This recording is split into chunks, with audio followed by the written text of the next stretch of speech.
Well, welcome to the podcast, Jeremy. It's good to Thank have you. you on. Thanks for having me, man. I've been really looking forward to this. I know, I feel like we actually have never met in person. And this is I feel like I've seen you on social media for almost 18 months now. And it's finally getting to meet you in person. Yeah, likewise. And it's just great, man. Like we've been interacting throughout, Instagram mostly. And yeah, here we are in person. Now we're here. Looking forward to it. Well, I've got a bunch of questions lined up that I want to dig into around your story. And I really wanted to kick things off right back at the beginning. So you founded a $600 million company, or co-founded a $600 million company called Finder. Take us back to how did it all start? Yes. So Fred and Frank had a couple of three businesses, and they were agencies essentially that two of them got sold. And the third housed a bunch of experiments, one of which was Finder, or Credit Card Finder.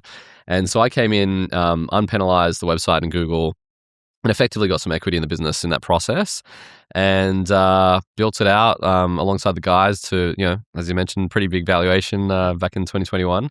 The other call-out figure is we bootstrapped to 100 million revenue, so pretty cool. That was in March 2020. We kind of hit that, rolling 12 months, 100 mil. And yeah, it's fun, man. The guys are amazing. They are very different, but the three of us together, I think, complements each other. And really, it was about ambition. I think Fred had a big vision. He kind of spotted the idea of driving, I guess, a lot of traffic in this space initially, and then when you build out a big platform, responsibility comes with that. How do you then really make it mission led? And so very quickly, probably months in, we're like, oh, okay, we're getting a heap of visitors here. How do we then make this the best possible platform in Australia for people to make financial decisions? Yeah. And off we went. Wow. Okay. So you mentioned you guys complemented each other very well. What was it about the three of you that complemented each other?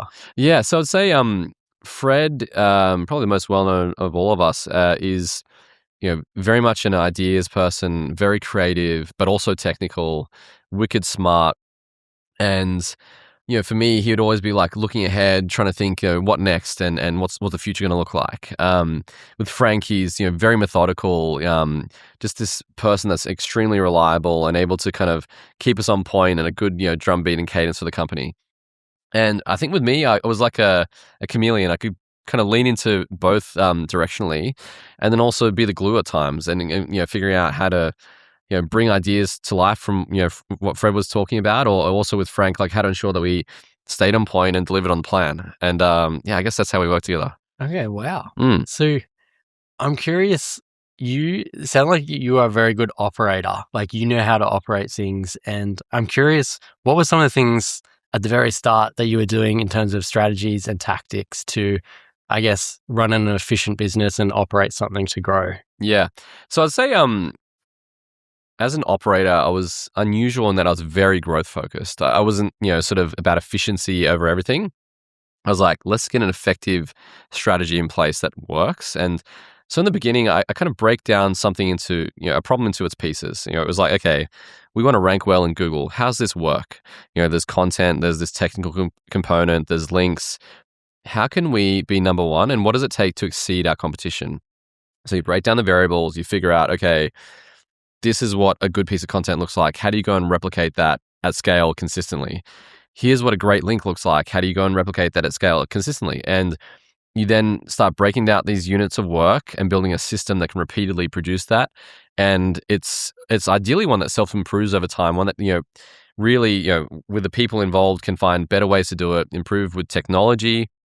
But ultimately, it was about that. And channel by channel, we went about doing that. Very good at traditional search, performance marketing. We became brand marketers as well, built this jingle, credit to Fred and the team on that. But ultimately, yeah, it was about building the flywheel for growth. And that became something that just underpinned Finder's growth well and truly, probably through until about 2017, 2018. And then from there, we had bigger ambition and launched some other products. But just doing a simple thing at scale and well was the way we grew. Yeah. Yeah, because I've heard almost at the peak, you guys had almost 200 people creating content. Yeah. Going through, and I can't even imagine the amount of operations and systems you would have had to be pumping out that much content. But yeah, what was that like to do that? Well, it's pre-generative AI as well, Yeah. so that was insane. Yeah. And I remember at the top end of that, we were producing 180 handwritten articles per day. So much so that I used to get RSI from posting the content online, literally the same movements, like, clicking, copy pasting, editing, whatever. And like, yeah, it was insane. I actually had to hire somebody literally just to do that little bit for me because I couldn't review it because I had, this injury. So yeah, I would say we were unusual in that despite the fact that we were extremely good at SEO as a company, nobody had SEO in their job title. And what I liked to do was really specialize in the various parts of the process and make it extremely easy to consistently get to the outcome. So we had lots of spreadsheets, which were very data driven in terms of determining what we write about, what do we write about next, how do we write about it, when should we publish it, and would systematically deliver this content engine in such a way that almost you would predict exactly where you would rank, how much traffic you would get, and how much revenue you would generate for the business in what time period. So I'd have these spreadsheets that I'd create with the team and, kind of talk the team on the methodology there. They'd come to me and be like, hey, I'm going to produce my next 200 articles. I'm like, awesome, let's go and do it. And, 2 or 3 months later, you'd have this payback period and you just keep going. And we got to a point where we nearly had, I think it was 50,000 articles across the global business. Pretty massive. And I can't guarantee that all of it was fantastic quality, but certainly with AI nowadays, it makes it a lot easier to do some of this stuff. So yeah, I imagine it's like a completely different game now. Yeah.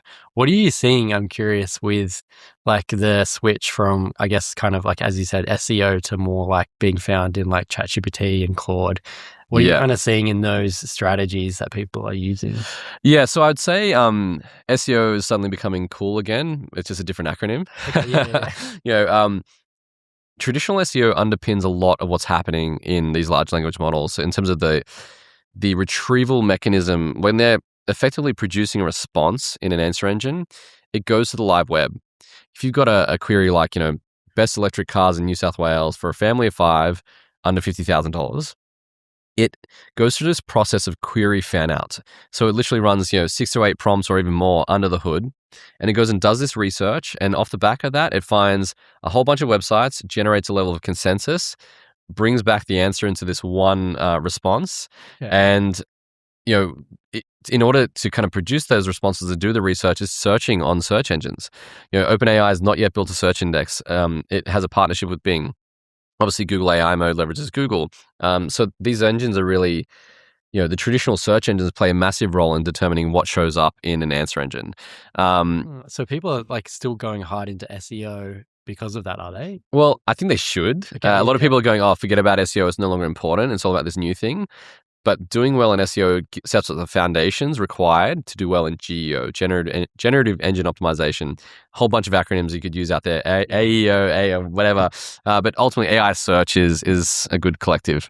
Yeah, it sounds like it's a pretty new kind of like era, and it's it's pretty crazy. Right? It is crazy, yeah. And I think if you're not in a room talking about GEO or AI search, you're talking about AI. It's like literally at this point, my days just alternate between the two.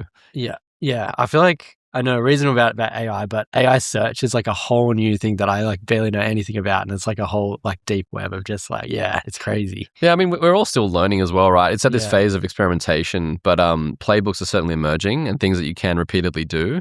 And what's now important is up until now you've had your website and you had to build links to it, but now there's all these other websites that suddenly matter because whatever's showing up on those websites about your brand suddenly determines what's said about your brand in these answers, right? The old review website on Trustpilot you never paid attention to, the Reddit threads that you probably didn't even know existed are suddenly now informing these answer engines on your brands and determining what's said about your brand. So it's a difficult thing to manage. Yeah, it's really, really interesting. So I'm curious, I guess going back to Finder, what do you think were some of the things you did right that most founders do wrong?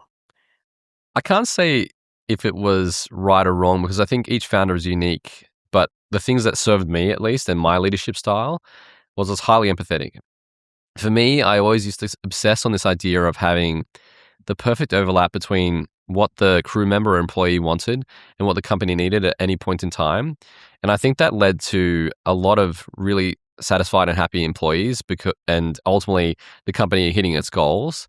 But also, what came with that was retention. We kept really, really powerful and impactful team members for a very long period of time. And I think that allowed us to build competitive distance in such a way that, literally it took a decade for some of these people to catch up to Finder with SEO, and other channels as well, where, people have worked with us for sometimes 10, 11, 12 years. And I think the first time we saw anyone go to a competitor was something like 12 years into the journey, which is that's actually insane. Yeah, And I remember having the conversation with them over a wine, and they were bawling their eyes out, like, and apologizing. I was like, man, like, you're good. Like, I actually think this is great for you. It's, closer towards the niche that you want to focus on.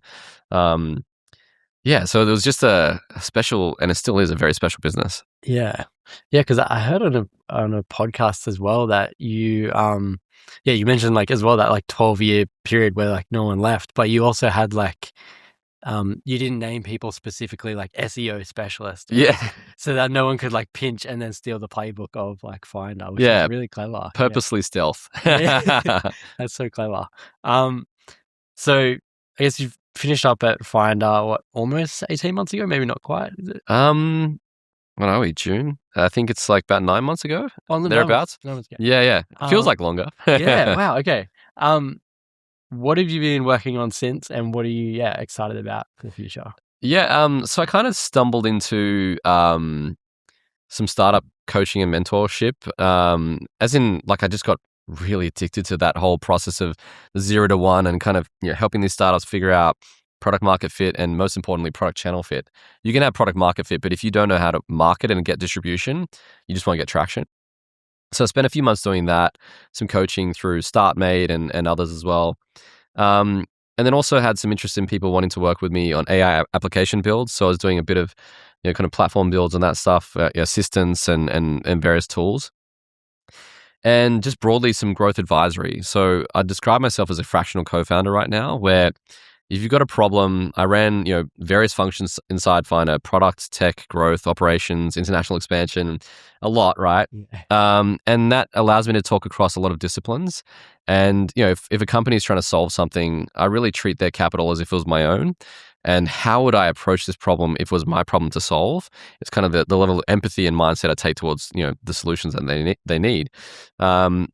So yeah, I've been really enjoying looking at under the hood of these businesses and seeing what's working, what's not, fixing the foundations, and then, ultimately figuring out how can we apply AI over the top to really accelerate things. Okay. What have been some of the like most common things that you're seeing is working well and not working well? If you're, I guess, like digging under the hood, seeing things, what do you see? Well, I think the companies that are crushing with performance marketing. Those that really understand, good ad creative, a good, ad structure, landing pages and optimizing them, building a funnel. Those businesses, you just can't beat them, honestly. Like, and their obsession with every metric, and they know them like offhand, and they're constantly tracking them 7 days a week, 24/7. Those are the businesses that are raising, tens of millions of dollars right now, and really month of the month having like 50% plus, growth rate. There's a lot of companies growing out there in a market that's pretty tough. So from my standpoint, the obsession with the core growth funnel is for those that are crushing and doing well. The ones that struggle, I think, are distracted and have internal politics or a challenge around, who should do something, and remaining focused on something long enough to be able to get to traction. It takes time to do something well, and I'm a firm believer in the idea that you have to have foundational capability, and not just build for a short-term play, but instead go, okay, here's the surface area, here's what we want to try and solve for.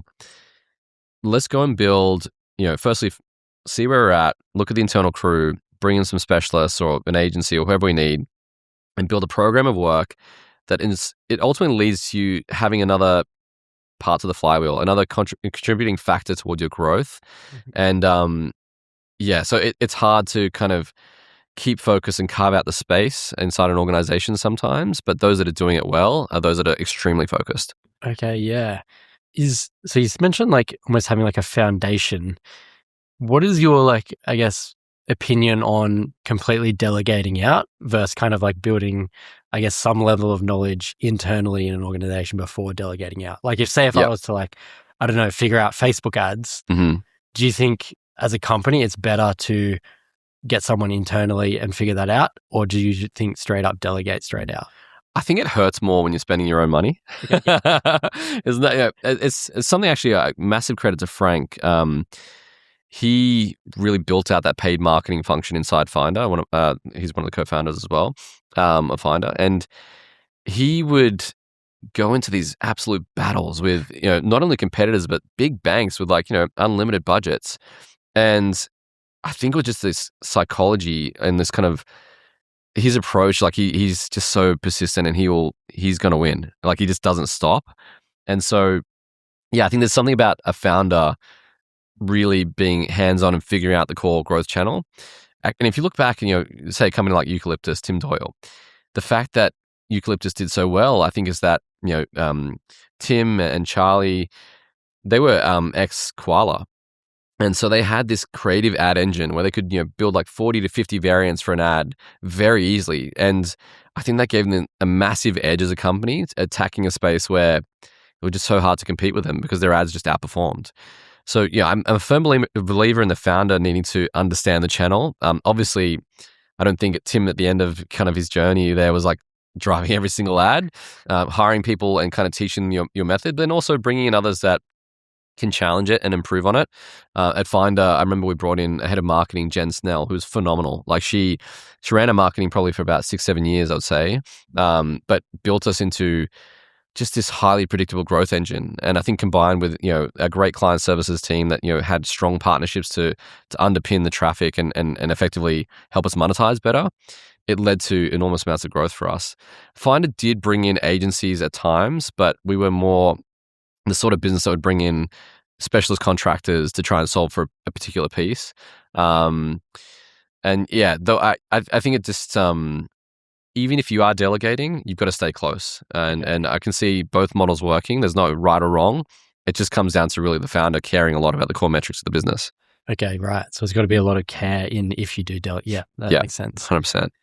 What is, I guess, so now you're, I guess, almost acting as like a fractional co-founder in companies.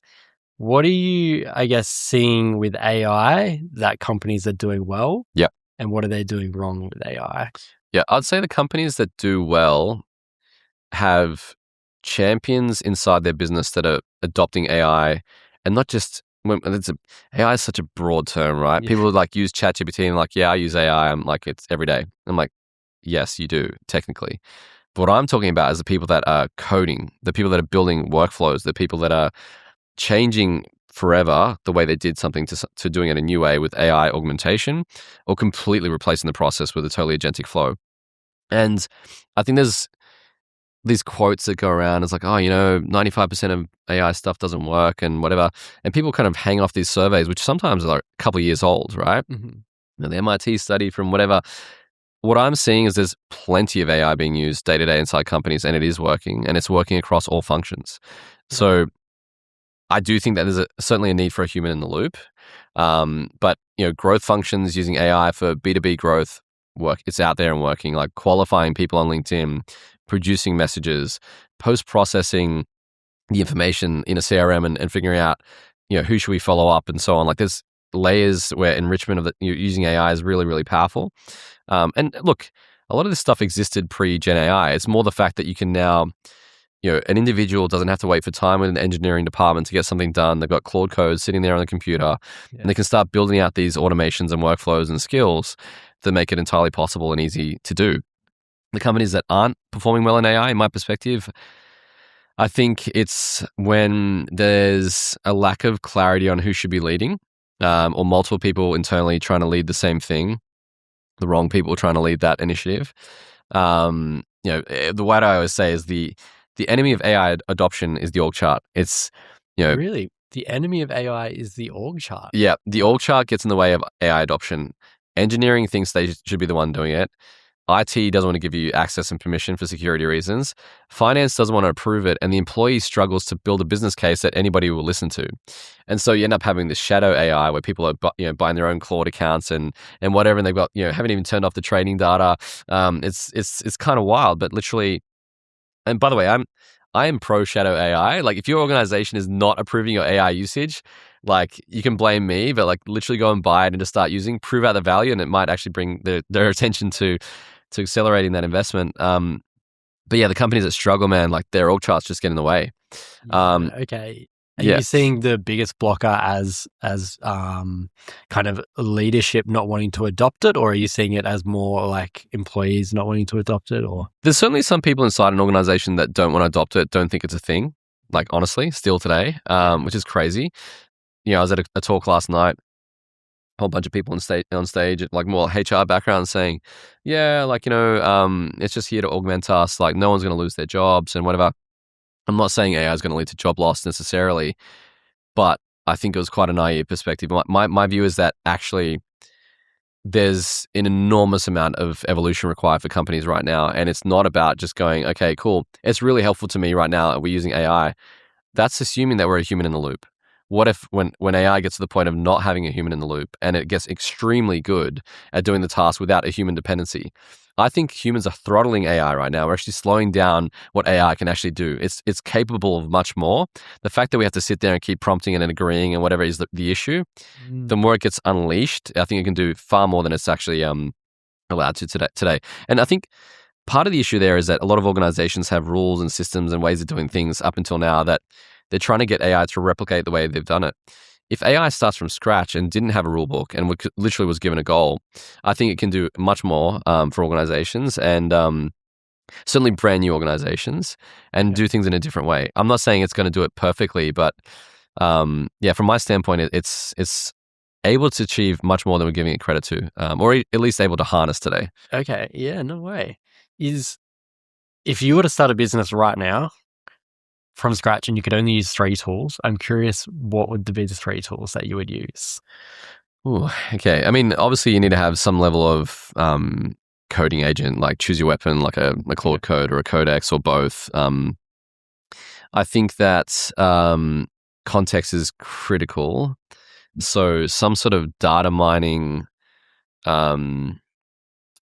Ideally, you're not building your own scrapers and like using like an Apify or something like that could be pretty powerful.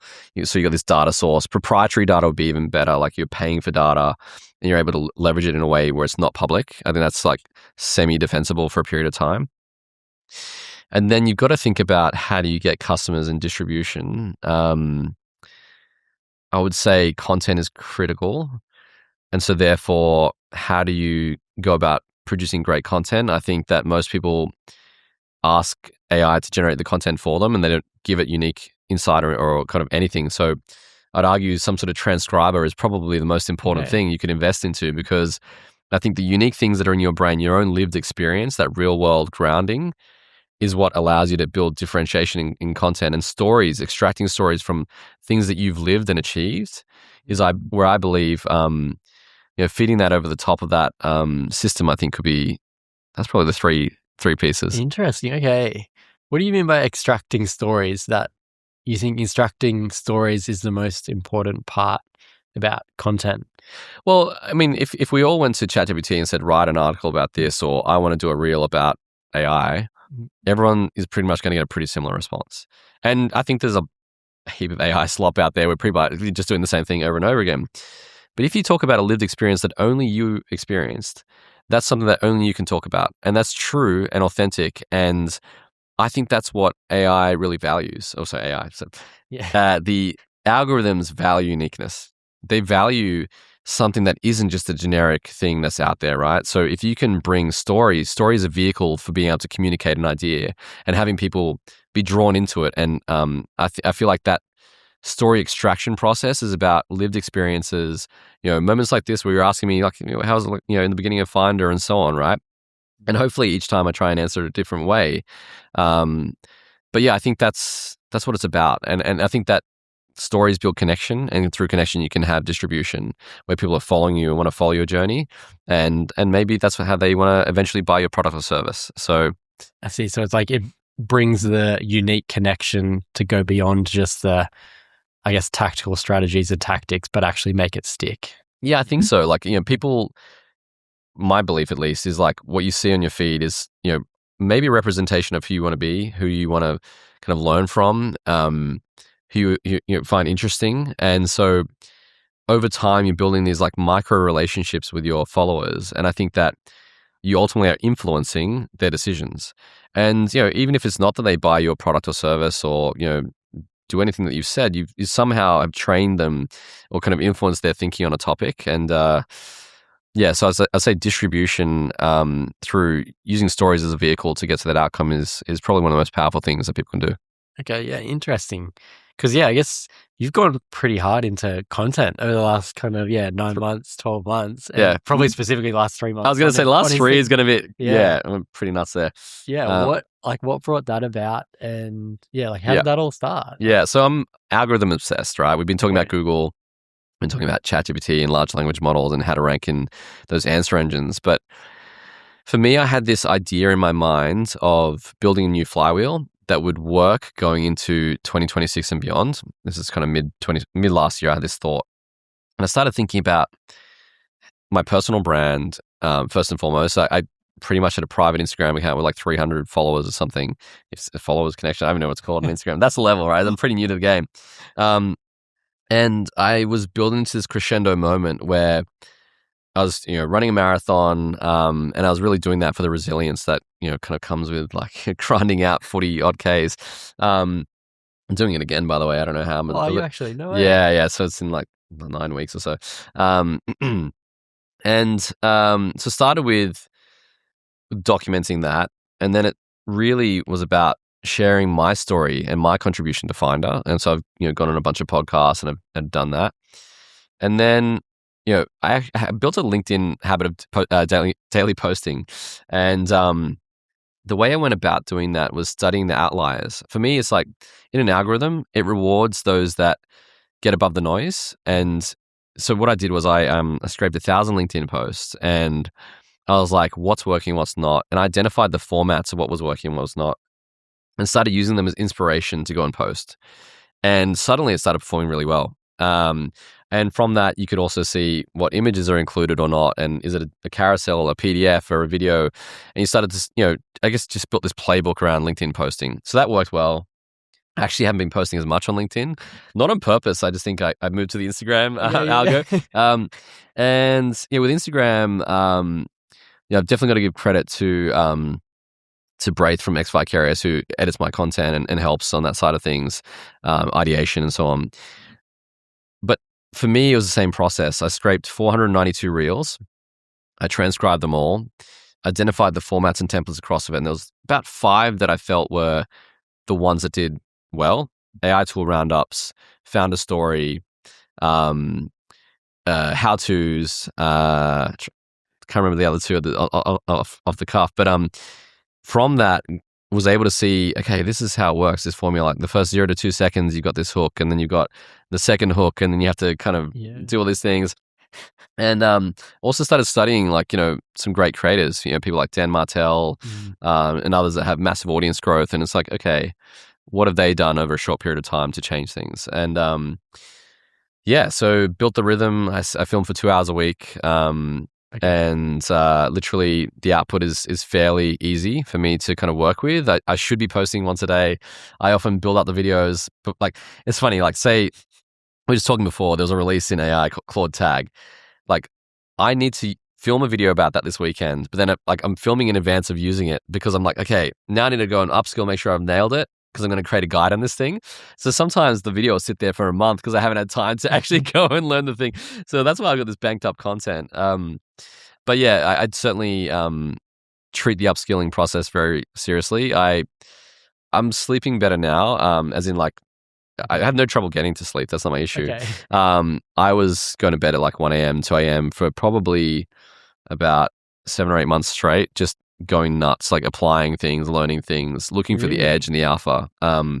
And then I kind of took a pause when I was like, oh, wow, I can do that. That's really cool. And I think for me, where I'm at is at a point where I've arrived to, I guess, workflows and playbooks in AI execution across most functions in a business, but especially the growth and operation sides of things. Okay. Which allowed me to move extremely quickly. And so for me, I'm like now trying to share that with organizations and teach them how to do the same. Yeah. Okay. Yeah. So that, I guess, kind of lands at, I guess you've launched Executive Arc 2 days ago. Yeah. I'm curious, what made you want to start that? Yep. And what's your vision for what you want Executive Arc to become? Yeah. So when I talked about the flywheel earlier, for me it was like personal brand and really defining that, starting to post regularly. If you're producing all this content, I thought it was kind of crazy that people are giving away the guides and then you lose this ongoing relationship with the person that's decided to interact with you. And I am so curious around all these people, why did you comment my thing and why did you want this guide? And so for me, it's an opportunity to try and, I guess, create a space to interact with those individuals. Mhm. I had a launch of another community about 5 weeks ago called AI Search Leaders with my friend Tom Critchlow. And that's focused on how to turn up in ChatGPT and all this stuff. It did well. It's probably 180 members in the first kind of 4 weeks. And I had this playbook, and I was launching Executive Arc to do something similar, like where we're having conversations like this, and I'm like, man, like that would be so cool to document them and share them and have other people follow along and watch them, right? And so it's designed for the top executives in Australia to have a space to comfortably talk about AI with their peers and also get access to my network, access to playbooks and constructs, structures to roll out and adopt AI in their organization, but also for them personally. Because the thing is, like, the board's going like, hey, everyone needs to use AI and needs to turn on this and do it today. But people are scrambling. It's like, well, how and where do I start? Like, do I follow the guide of the creator I just saw on Instagram, or who do I trust? And so for me, I'm like, I guess, gone through this process of meeting some really cool people, figuring out what's worked. And I'm also in a process of learning too. There's some really cool people that are joining the community. And I'm really just wanted to capture all of that and make it something where people get a lot of value from it. So, yeah. That's awesome. Mm. So I'm curious, you have like this incredible ability to almost like obsess over something. Like when you like go into a topic, at least from what I've seen, you've been able to like dig into it and like properly like obsess about it.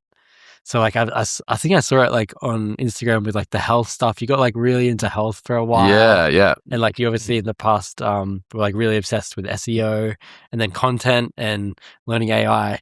So I'm curious, like how did you develop that like mindset to do that? Like, yeah, how did that? I don't know the answer to how I developed the mindset, but I do remember something I've never shared before, a random story of the earliest obsession I had on something like this. So do you know what a biodome is? No. It's so random, but there's a movie with like Pauly Shore, and I think it was called Biodome or something like that. Okay. And essentially, it's like designed to be capturing like the earth, like nature and ecosystem, and like replicating the ability to have it sustain ongoing like biological natural processes running, but in a dome that's kind of protected from the outside world. So I think it was like a concept around like, all this pollution, like, issues around climate change and all this stuff. So how do we capture, I guess, this own system that can live on its own and be self-sufficient? So I obsessed around that at probably like 12, 13 years old. And I used to design biodomes in these books and go and speak to my mum. My mum used to read magazines and books, and I'd go and lay next to her in bed and say, hey, mum, and like I designed this thing. And like it was like I just give the rationale as to why I designed the biodome that way. I just had books of this. And so it's totally random. But how I developed the mindset and approach, I think the thing I think about a lot is I've got 3 values: connection, growth, and helping people. The helping people one for me, I think, drives a lot of my behavior. I really have had an incredible relationship with my grandmother, and I wanted to help her in every way possible. My grandfather had passed away, a lot younger than her, and so she was alone, but lived close by. And spent a lot of time with her, and really just wanted to do everything I could to help her out. And I guess for me, the thing that kind of translates into some of these other things I obsess on is like, if I'm obsessing on, I don't know, answer engines and how to make that work, there's so many brands, so many companies that need help. And for me, my obsession, I know, leads to very tactical ways that they can apply, growth tactics to these channels and make it work for their brand. So I think that's kind of one thing. It's like driven from my values outwards, and the connection and growth piece, right? Like I love seeing the feedback loop. I love seeing you did that one video, like my first video on Instagram.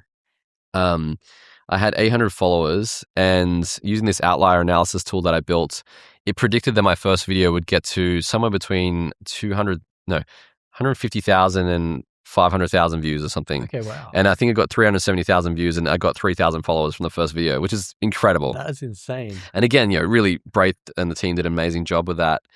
But for me, it just shows the power of having a very data-driven approach, like using something like an outlier analysis, studying what's working already to ensure that what you do gets on the dartboard and ideally in the center of the dartboard, like right in the bullseye. And that's how I think about things. Yeah, that's awesome. I think I really admire that obsessive mindset to just line down on one thing and be like, I'm just going to learn everything about this. I'm going to document every single bit and get it driven by data. It's such a cool thing, I think. Yeah.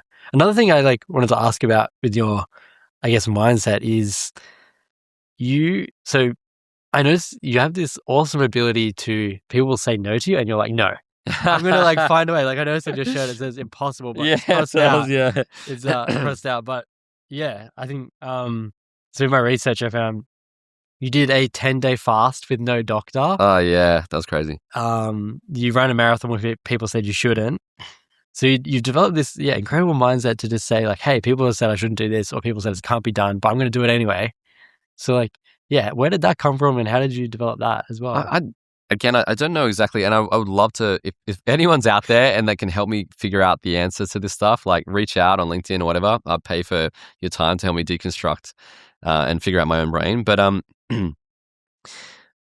I think it's through necessity. I remember when my parents launched their company. My dad. The story goes like this: my dad was a successful salesperson. He didn't speak a word of English when he came to Australia. So as a migrant, you're kind of already a minority. I grew up in Southwest Sydney, and for me, I was the the person from European descent. There were very few of us in my grade. Despite being great at soccer, I never got selected into the what do you call it? The teams that were the grade above. I was A grade or Division 1, but I never got into the regional kind of teams. And I think that it just was my dad just say, just pat me on the back, don't worry about it, Jeremy. It was oh, what? So you don't just get into the team by being better. There's this other thing that's going on. And I feel that really bothered me. And I was that doesn't seem right. And so with my dad, he went through enormous struggle, came here, was I think he was doing metalworking and all sorts of things. And then ultimately became a salesperson, became a national leader of this sales team in mailing equipment, and then eventually decided to stop that and spend a couple of weeks not talking to the family, figuring out the next thing. And he's I'm launching a merchandise company. I was I don't understand. And he's things like printed rulers and pens. I was people make money selling that stuff. I was surely this can't be a thing here. And he's yeah, I'm going to do it. I was oh my gosh. And I was really worried for the family. And so at that point, I had figured out how to build websites. That was an obsession back in, I don't know, 1999 or something. Yeah. I'd read this book on HTML and just went for it. And I was I know how to build websites. I know how to build computers. And I kind of just started building out the foundations of that business. I built the accounting system. I think it was about 15 years old. The accounting system, the computer, the quoting, I helped find the suppliers, just the whole thing. And I built this website that did very well. At 15 years old. Yeah, I guess. Wow. But I mean, dude, if you look at some of the young kids out there right now, hang out at places like Araya and whatever, what they're doing, right, is phenomenal. But yeah, I think for me, I got pretty obsessed with that. And yeah, I started applying this skill, and I learned how to generate a lot of traffic and leads for my dad's business, my parents' business, and I think it just came from necessity. As I said, it was I don't know how, I felt I needed to do it. And so if you take the health example, I lost 20 kilos and ran a marathon it was 4 months of prep. I prompted ChatGPT 3,092 times. But for that health one. Really? For the health one. Oh. Yeah. And I remember I sat with a doctor in Chile in December a few months prior, and he said to me, you cannot run a marathon. There's no way you can do it. I was what are you talking about, man? He's you just can't. And I thought about, I was how does a doctor learn? What do they, how do they construct their worldview? And they base it on research, and they base it on kind of, there's these bell curves of for most people, he's correct. And I was but there's a small percentage, maybe 0.1% of people prove him wrong. And I wasn't doing it to prove him wrong, but I just felt like if I focused on that kind of 1% or very small percentage of people that somehow pulled it off and what they did, and I just started breaking apart the variables one by one to ensure I could do it. So for me, I'm still overweight, but I was like, how do I reduce the impact as I'm running? So if you run on a treadmill, you can run with less impact on your joints by 40 to 60%. Wow. So running on a treadmill means you have less injury, and I didn't run on the road until about 8 weeks out. No way. So all my Yeah. training was on a treadmill, which is crazy. Then you start thinking about, okay, VO2 max. How do you directly improve VO2 max? What are the things that you can do? And you're just like, I fed it everything. My DNA tests, my bloods, every exercise that I was doing, my nutrition, the whole thing, and I ran the marathon. But it just came. Yeah, as I said, I think the mindset just comes from necessity. When you want something bad enough, there's always a way. Mhm. And yeah, it's just something I can't change about myself. Yeah, no, that's really cool. It was really cool to hear because, I was just asking because I think a lot of listeners be like, 20 to 30 and they're going, wow, Jeremy's done all these incredible things. How can I like go and one day go and achieve these type of things? And what is like the mindset that would be required? So it's like, quite cool to hear that. It's like in some ways developing that like necessity mindset is something that is pretty pivotal. Which is so cool. Yeah, it's never nice to feel forced to do something, but I think it's one of the best motivators. And yeah, I think again, it's that piece on empathy. Like when I was deconstructing Google's algorithm, like we had this massive penalty at Finder, and I was like, if I were a Google engineer, what would I do if I was designing the reconsideration process, and who would I take? You apply to get your website reconsidered, basically. Who would I say yes to, and who would I say no to? Mm-hmm. And how do I construct a pitch so strong that you, in all scenarios, are going to say yes? And I literally had built this method of getting Finder unpenalized, because we used to move pretty quickly in the early days, buying links and stuff like that. And it was just the deep empathy, kind of trying to be that person and understand how they thought, and what the decision making processes is what I guess drove that approach. Yeah, that's really cool. I wanted to ask you a question on signals. So you've been an incredible early adopter of a lot of different things, which I think is really cool. So I heard you bought an iPhone pretty early on. Yeah. Crypto, you were like pretty early on in, I guess, kind of like identifying that landscape. And I heard you built like a really big crypto thing at Finder as well. What are like some of the signals you use to identify something before it becomes mainstream? Yeah. I think I'm pretty observant. So I watch people and I try and almost sit above it in a moment. And I observe myself, my own behaviors. And I think that is sometimes driven from a place of lack of self-confidence. So I'm like looking at, for like approval or kind of validation or whatever. So like I really end up paying a huge amount of attention to body language, which is an unusual thing. And I'm always like doubting myself and so on. And so that kind of then, like paying to that very minute detail. Like I used to be able to walk the floor at Finder and be like, oh, wow, someone needs to have a conversation with person X. Something's wrong. The pattern is not the same from what I've observed over the last, several hundred days or whatever. And I'd be right most of the time. So you see someone's like body language is slightly different. Yeah, to slouched. They didn't say hello to me today, but the last 20 times they said yes. So what's going on there? And again, it's like it wasn't on purpose. It's like more, if anything, it was about me and my lack of self-confidence, or the feeling of wanting to be accepted or something like that, which drove that behavior. So I think that underpins a lot of it. And then for me, I always think about like, why did that person react that way? Why did that person post that comment? What is the natural next thing that somebody would do given this stimulus? Like, this bit of information is new in the world. What is the next problem that person needs to solve? How can I help them solve it? And there are ways to get to signal before the rest of the world gets to signal. Like I remember when COVID hit, it was really interesting. My wife was pregnant at the time with our twin girls, and around December, so it was, it hit in March 20-ish or something like that, I think it was.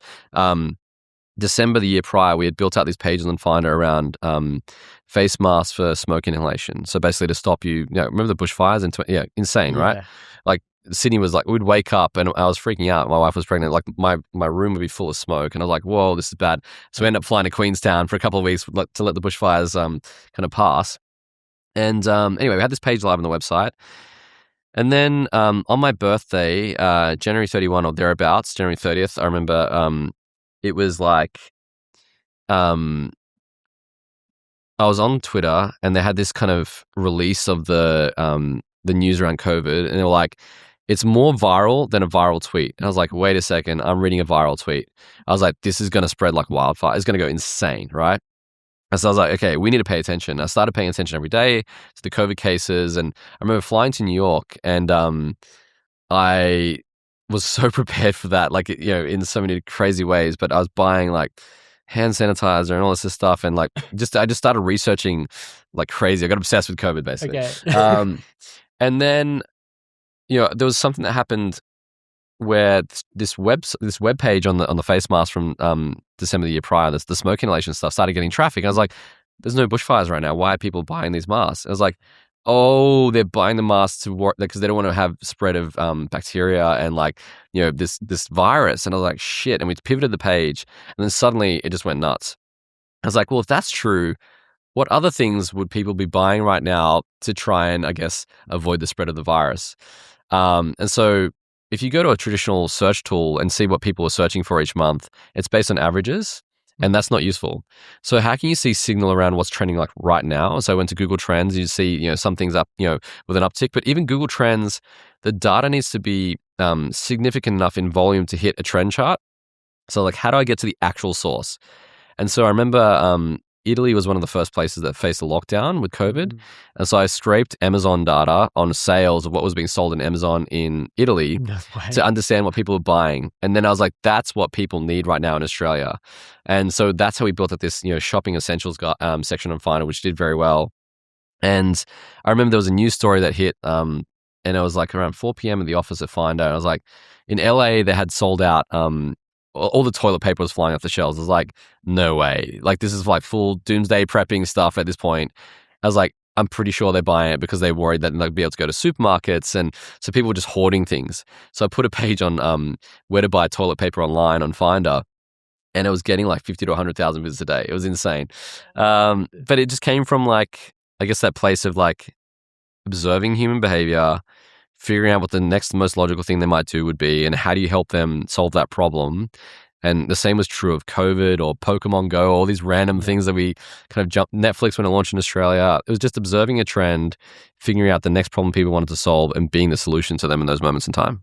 I see. Yeah. Okay. That's really interesting. So it's a lot about observing patterns and then kind of trying to identify and extrapolate them out. Yeah.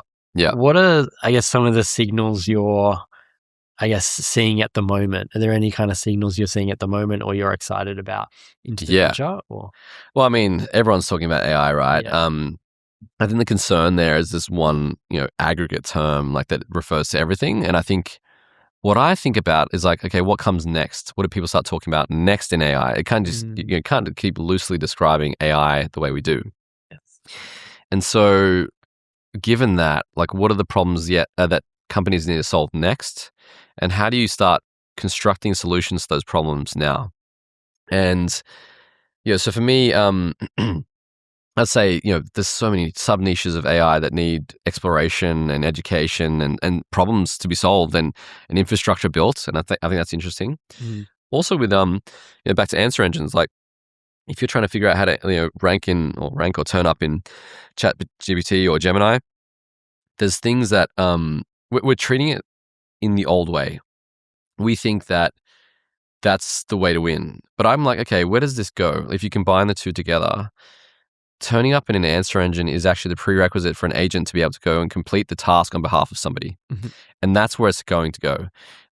So what I mean by that is like, if you are the pizza shop that turns up position 1 for pizza shops in Glebe, the chances of someone auto buying a pizza from your pizza shop are suddenly now much higher, because if you've got a website that can be agentically used or is directly integrated into ChatGPT or Google or whatever they ultimately build, you're going to win in that world. So it's a two-pronged strategy of like trying to turn up and be the brand that gets mentioned, but then also building the infrastructure so that you can be used by your new customer, which is an AI agent. Yeah. It's not the human that's going to go and do that task any longer. It's going to be the agent that does it on behalf of that person. So I think that's a Okay. good 12 to 18 month area of focus for most businesses, is having both strategies in play at the same time, because I think a lot of companies aren't paying attention to GEO and how to turn up in answer engines. And if you don't win that, you can automate your business 100%. If you get there, that's great. But if you don't turn up and you can't be an option that agents are finding, you won't be chosen. And so it Okay. needs to be a two-pronged strategy. Yeah, that's really interesting. Okay. What is one thing that you hope AI can solve in the next 5 years? I think there's a lot of really sad things that still happen. People that unfortunately become unwell and lose their lives through critical illness and so on. So I'd love to see a big unlock on like major disease being cured with AI, and I think that's something I'm very excited for. I think that there's also some people that are very lonely, and I think if there's ways that AI can help those individuals kind of navigate difficult moments, and we've seen data from like Anthropic and OpenAI, like literally one of the number one use cases is people using AI as a therapist effectively. And so it's a problem for companies like Anthropic. They've got to be very careful. They're dealing with very delicate situations. But I think that's pretty amazing, because you're making a service available to somebody 24/7, 365 at near to zero cost. And I think that's really cool. And I think it's just going to give opportunity to so many individuals in ways that it wasn't decided, by where you grew up or who your parents were or any of these sorts of things. It's an equalizer. And if you've got a great idea and you've got AI in your pocket, I think you can truly build anything you want to. And so for me, I'm excited for that new world. I'm excited for what people out there that thought that it wasn't possible for them to do it because they didn't come from privilege or any of these sorts of things. They don't necessarily need the venture capital anymore. They can go and build that idea. It's more just about realizing that you can and just starting. And just starting, I think, is the next step, right? So I hope that's with your great content and my content, and like that's, if we can achieve that outcome and like kind of encourage people to take the first step, that's what I'm really excited for. And let's see what comes of that. Yeah, I think it's so exciting to see, like 5 years ago, if you wanted to build like an app or some kind of like platform, like a web app, it's like you either had to have like $100,000 or you had to like know how to code.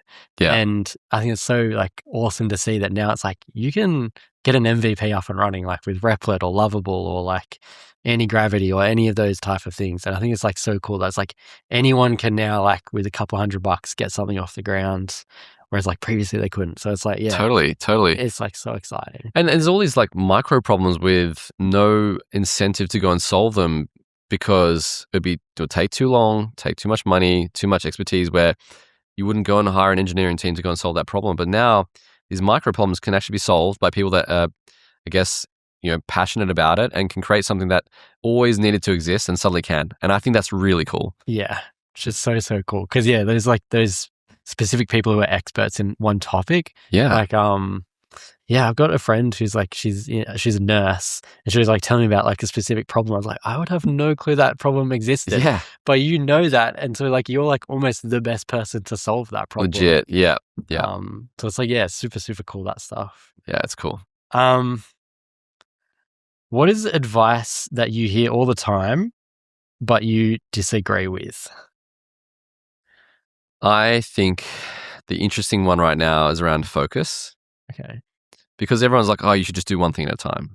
And there's a lot that you can achieve through focus. I don't disagree with the concept of focus, but I think the fact that you can do so many things in parallel right now, there's a new breed of human that's really coming about that is conditioned to do 8 to 10 things at the same time. We all got conditioned to watch short form content, right? Like scrolling, and like we just like the TikTok kind of effect, right? Imagine what it looks like in a few years from now when you're used to doing 8 to 10 tasks at the same time. Everyone said, oh, multitasking is really bad and whatever. But I actually think we're going into a world where multitasking could be the most incredible advantage. and that we're all going to be conditioned to normalizing that. It's going to be really hard to get somebody's Okay. attention. But I'm a firm believer in that that's actually genuinely possible. And it doesn't mean that it's necessarily one human that pulls that off, but you can have a number of, I guess, bets happening in parallel that allow you to not be all in on one. And I think it's exciting to use the signal from each of those bets to decide where to focus. We were just talking about like how easy it is to launch. And I think that the launch data is more powerful than the kind of simulating of the what might be. So I think it's really about giving it a go. Yeah. Okay. Interesting. Multitasking will be the future. That'd be cool. What is one piece of advice that you would, I guess, wish founders adopted more? I think that founders shouldn't go it alone. And that doesn't mean that you need a co-founder. Okay. But there are incredible experts out there, people that are, great sounding boards, very generous with their time, whether it be, someone you can call a mentor, someone you can have as a coach. I've got an incredible coach, Craig Hall, who still even post-Finder I see weekly. Like for me, he's someone that, it's like the way I put it is like, you have a personal trainer, and even if you know how to do that exercise, having someone there's an accountability piece. There's, I think the fact that they're always looking for ways to refine and improve. So you don't just stop the trainer once you learn how to do the reps. Like some people do. Okay. But I think it's about an always on and building that relationship with somebody. So my coach Craig, like he is always challenging me and always like unpacking different parts of myself and helping me better understand myself. And so I would say as a founder, it's about finding help, and that looks like different things to each person. It's not all about doing it, on your own. And, start hanging out with other founders, start hanging out with people that are going through the same thing or something different as well. Like I think it's valuable to have different perspectives. So yeah, I think. What are like some of the things, I'm curious, because you said like you meet weekly with a coach. What are some of the things like where you've like had to like work on or practically implement and like kind of go through that? Like, well, yeah, I think I mentioned before, like I'm often doubting myself or, have a confidence issue. So I'm often simulating conversations with him. It's like, hey, all this stuff happens. So it looks like I'm probably an unusual client for him. Like, trying to spend like 30 to 40 minutes like just dumping. It's like, here's everything that happens. And I'm like, okay, I feel good now. And then I want to leave with like 2 or 3 very practical frameworks on making a decision on something, because he's not going to make the decision for me. But he'd be like, this is this part of you turning up again. Be aware of that. And it's like, oh, you're right. That is that kind of piece. And like, so you can suddenly reach a level of kind of understanding of that allows you to then move forward and take an action on that decision or whatever thing that was kind of, for me, I sometimes get in these loops on something. I was like, go back on the same thing. And then like, he just unblocks that and moves it forward for me. So it's often about conversations and not wanting to disappoint somebody or wanting to kind of express myself in a way that lands with empathy. So yeah, that's what it's about. That's awesome. That's awesome. Damn. Yeah, it's really cool. Like just hearing your story and how, like, it's funny. Like I see someone on social media and like you just see like the amazing things they've done or the things, but to actually see like how much you've architected your life around like whether it's studying algorithms or like practically implementing stuff with coaches, it's like really cool to see how that actually takes place under the hood. So it's it's really, really cool to see. Oh, thanks, man. I think that people talk about luck, and I think luck is really, it's not my quote, but it's the perfect combination of preparation and chance. So you can manufacture luck. Just prepare yourself for moments in time and increase the probability of being, receiving that chance, right? Like hang out with the right people, network your way through and kind of get that kind of access, because I think once you hit that point, you're manufacturing luck. And I think that's what I'm very fortunate in my life that I've been able to kind of manufacture moments where, and often without, like, there's this concept of manufacturing serendipity. So things that you cannot predict in the future, good things that will happen to you. And often, I always help without any goal in mind. Like, and it's sometimes the most unusual things that I do. But like, I'll give an example. Like, Taryn Williams, she owns Wink Models, very successful serial entrepreneur. On Instagram, she said, I really want to find a copy, how to subscribe to Vogue magazine in the US. And I just had a bit of time. I was like, I can crunch this in 5 minutes. Found the way to do it. She ended up getting the subscriptions. Like, that was amazing. Thank you. I've been, on and off trying to solve this thing for a few months. It was like a, shitty Vogue website you have to deal with or whatever. She's like, come along to this dinner I run called Season Opener. I was like, excellent, let's do it.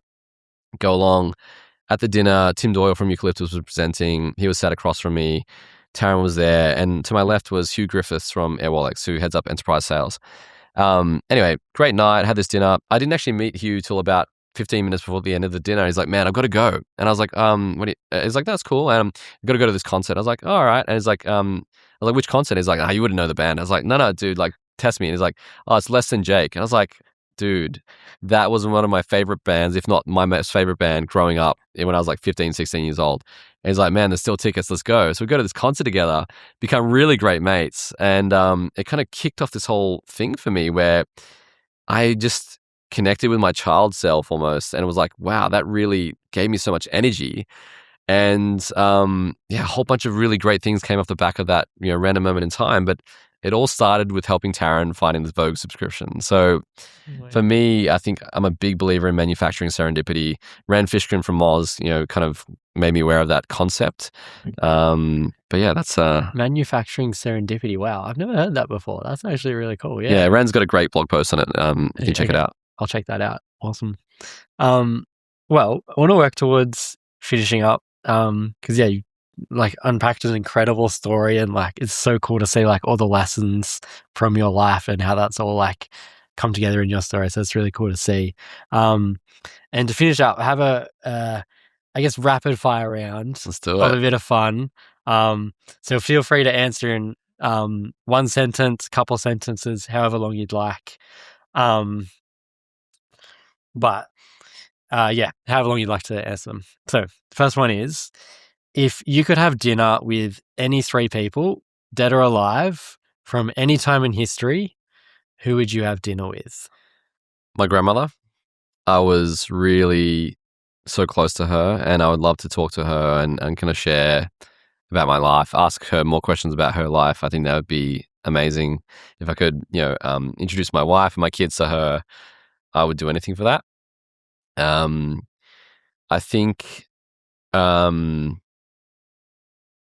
for me, there's some people that are, phenomenal and you can learn from, but there's also those that when you meet with them, they always are inquisitive and ask the right questions and are able to, I guess, just help you solve problems. So I'd say, probably my coach Craig, because he is someone that, is phenomenal. But there's a guy, Bill Campbell, who coached all of the famous Silicon Valley, Larry and Sergey from Google, Zuckerberg, literally everybody. And he was, I want to understand why. Okay. Like, what was it about him that made all these companies, they're like battling each other, sharing the same coach, like in Silicon Valley, like it's a war on talent. But why did they all use the same guy? So I'd love to sit down with Bill Campbell. He passed away, unfortunately. And, this is probably more than three people at this point, but another guy who was also phenomenal was Andy Grove, the Intel CEO and co-founder. So he was a big systems thinker, and he had this this quote which I live by, which is, I don't want to butcher it. Success breeds complacency. Complacency breeds failure. Only the paranoid survive. Wow. And that's been such an impactful quote for me. And I've read his books and kind of learnt about him. But if he was around now, I think there'd be so much more content that we could learn about. More podcasts and all these sorts of things. But he was such an early innovator that I think a conversation over dinner would be really cool. Wow, I would love to be a fly at the wall at that dinner table. Damn. Yeah. If you could go back to any one day in your life just to relive it exactly as it was, what day would you go back to? I think meeting my wife, because she's been the most impactful person for me. I still remember like when I came up the lift and I met her like the first time, and like I just had this kind of flash forward, which was so unusual, but like it was like me in a convertible car with my mate, and she was at the back with my mate's wife. And then like there was no reason to have that. That was like my first emission. Like it was like that was really weird.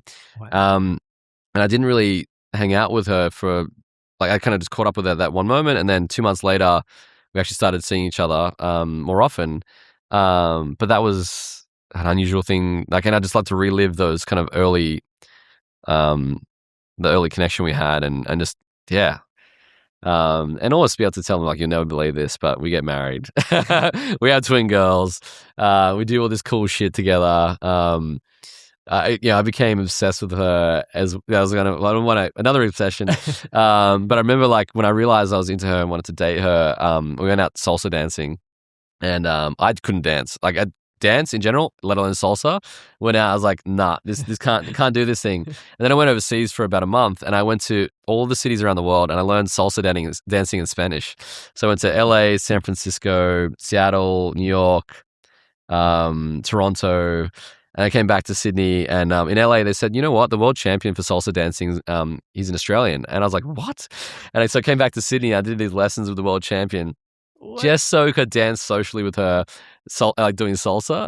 So yeah, I had a salsa obsession for about a month. But yeah, I think going back to those early moments meeting her would be really cool. That's very cool.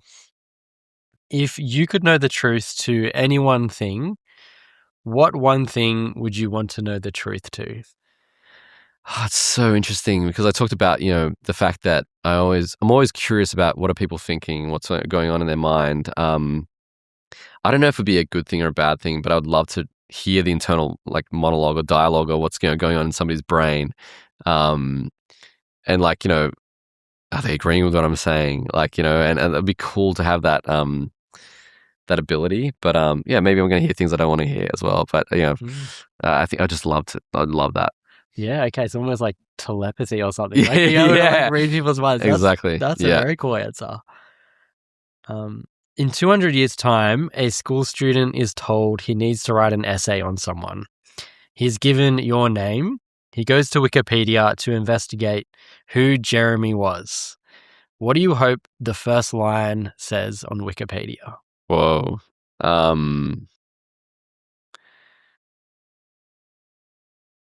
I think that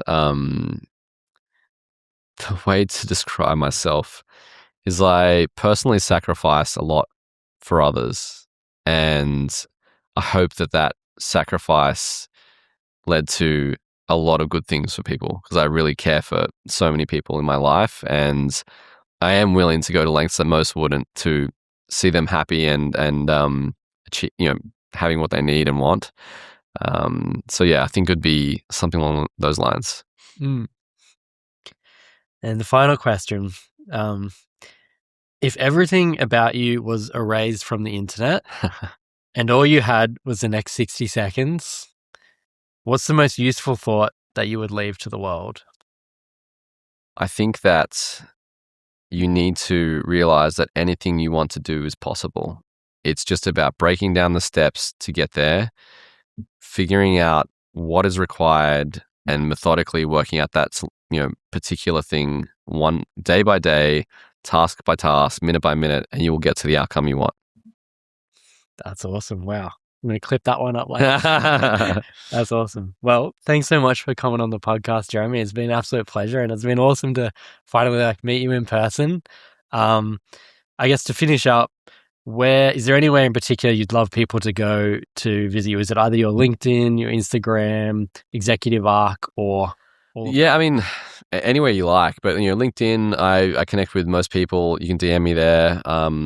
Instagram, I'm on there as well. If you search for Jeremy Cabral and like an orange profile pic, that's me. Yeah.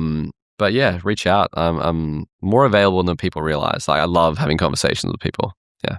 Awesome. We'll put the links down there for everyone to listen to. But thanks so much for coming on, Jeremy. Thank you.